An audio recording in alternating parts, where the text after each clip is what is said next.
हाय दोस्तों, fear, resistance और self सपोर्टेज manifestation का असली दुश्मन। आपने नोटिस किया होगा, जब चीज़ पास आने लगती है तभी सब कुछ बिगड़ने लगता है। जॉब का चांस आया, डाउट होने लगा। रिलेशनशिप स्टार्ट हो, कन्फ्यूजन क्रिएट हुआ। पैसा आने लगा, गलत डिसीजंस लिए। लोग बोलते हैं यूनिवर्स टेस्ट ले रहा है। सच ये है, ये यूनिवर्स नहीं, आपका डर रिएक्ट कर रहा होता है। इस चैनल पर हम मैनिफेस्टेशन को इमोशनल कहानियों से नहीं बल्कि रियल साइकोलॉजी के थ्रू समझते हैं।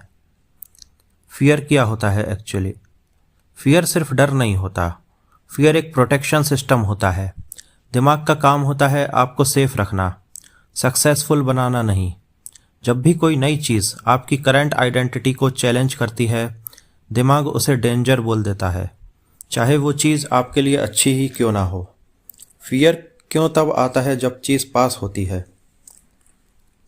जब चीज़ दूर होती है सपना लगती है, जब चीज़ पास आने लगती है रिस्पॉन्सिबिलिटी लगती है, और रिस्पॉन्सिबिलिटी के साथ आता है फेलियर का चांस, जजमेंट, आइडेंटिटी चेंज। दिमाग यही बोलता है, इससे पहले रुक जाओ।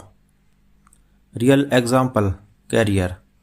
एक बंदा बोलता है मुझे ग्रोथ चाहिए। प्रमोशन का चांस आता है, प्रेशर बढ़ता है। वो कहता है अभी रेडी नहीं हूँ। बाहर से लगता है मैच्योरिटी, अंदर से होता है फियर रिस्पॉन्स। यूनिवर्स ने चांस दिया, दिमाग ने मना कर दिया। रेजिस्टेंस क्या होता है?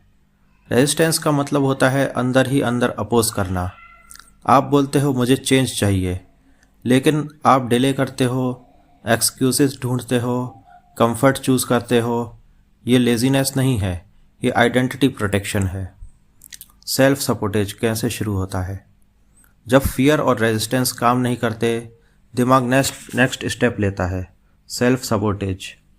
आप गलत डिसीजंस लेते हो, चीज़ों को खुद बिगाड़ देते हो, फिर बोलते हो किस्मत खराब है। किस्मत नहीं, पैटर्न रिपीट हो रहा है। Real example, relationship.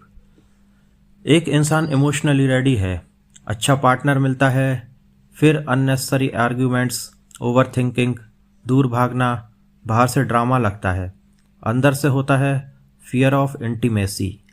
मैनिफेस्टेशन आ चुकी होती है, इंसान खुद उसे पुश कर देता है। लोग इसे यूनिवर्स टेस्ट क्यों बोल देते हैं? क्योंकि ये मानना आसान होता है कि कोई बाहर का फोर्स रोक रहा है। ये मानना मुश्किल होता है कि मैं खुद रेडी नहीं हूँ। यूनिवर्स टेस्ट ले रहा है, एक कंफर्टेबल एक्सप्लेनेशन है, लेकिन ग्रोथ कंफर्ट से नहीं आती। फियर को गलत तरीके से हैंडल करना। लोग या तो फियर को सप्रेस करते हैं या फियर से भाग जाते हैं। दोनों गलत हैं। फियर का काम आपको रोकना नहीं, सिग्नल देना होता है। सिग्नल ये होता है, आइडेंटिटी अपडेट होने वाली है। फियर, रेजिस्टेंस और मैनिफेस्टेशन का रियल फ्लो ये है, डिज़ायर, अपॉर्चुनिटी, फियर, डिसीज़न। ज़्यादातर लोग फियर पर ही रुक जाते हैं। सक्सेसफुल लोग फियर को इग्नोर नहीं करते, लेकिन फियर के बावजूद डिसीज़न लेते हैं। करेज पहले नहीं आता, एक्शन के बाद आता है। प्रैक्टिकल मेथड फियर हैंडल करने का।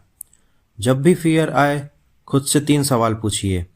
क्या ये फियर मुझे प्रोटेक्ट कर रहा है या मुझे छोटा रख रहा है? क्या मैं इस डिसीज़न से अपनी पुरानी आइडेंटिटी बचाना चाह रहा हूँ? अगर मैं ये ना करूँ, क्या मैं 1 साल बाद रिग्रेट करूँगा? ये सवाल क्लैरिटी देते हैं। फाइनल ट्रूथ, मैनिफेस्टेशन तब फेल नहीं होती जब यूनिवर्स मना करता है।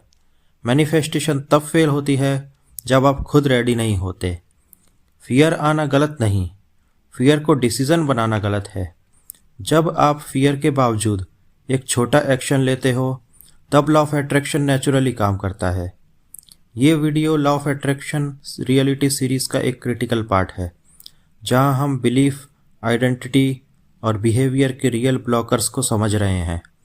अगर आप इस प्रोसेस को सीरियसली समझना चाहते हो, तो इस चैनल के साथ जुड़े रहना आगे के वीडियोस के लिए ज़रूरी होगा। गुड नाइट दोस्तों।